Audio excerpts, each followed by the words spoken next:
বৈষম্য বিরোধী ছাত্র আন্দোলনের জেরে ছাত্র জনতার এক দফা দাবির মুখে সাবেক প্রধানমন্ত্রী শেখ হাসিনা পদত্যাগ করে দেশ ত্যাগের পর থেকে হযরত শাহজালাল আন্তর্জাতিক বিমানবন্দরে কড়া নজরদারি বসানো হয়েছে।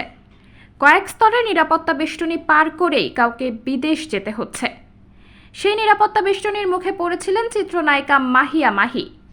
সেখানে প্রায় 1.5 ঘন্টা বসিয়ে রেখে জিজ্ঞাসাবাদ করা হয় তাকে। ফেসবুকে এক ভিডিও বার্তায় এমনটা জানিয়েছেন মাহির নিজেই। ভিডিওতে মাহিয়া মাহি বলেন, 2-1 দিন আগে ব্যক্তিগত প্রয়োজনে একদিনের জন্য দেশের বাইরে গিয়েছিলাম। সেখানে একটা কাণ্ড ঘটে গেল। 1 থেকে 1.5 ঘন্টা হবে আমি জাস্ট বসেছিলাম, কারণ কর্তৃপক্ষ নিশ্চিত হতে চাইছিল আমার বিরুদ্ধে কোনো অভিযোগ আছে কিনা।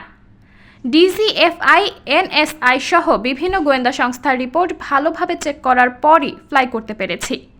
পুরো বিষয়টিকে ইতিবাচকভাবেই দেখছেন বলে জানিয়েছেন এই অভিনেত্রী।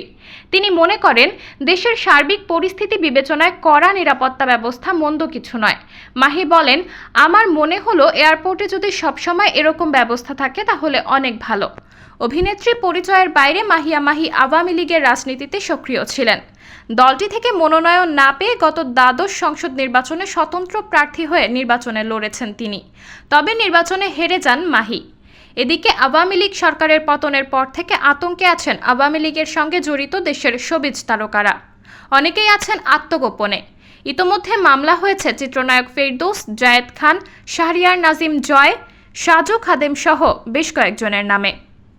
সাবরিনা জলিল, সবার কথা।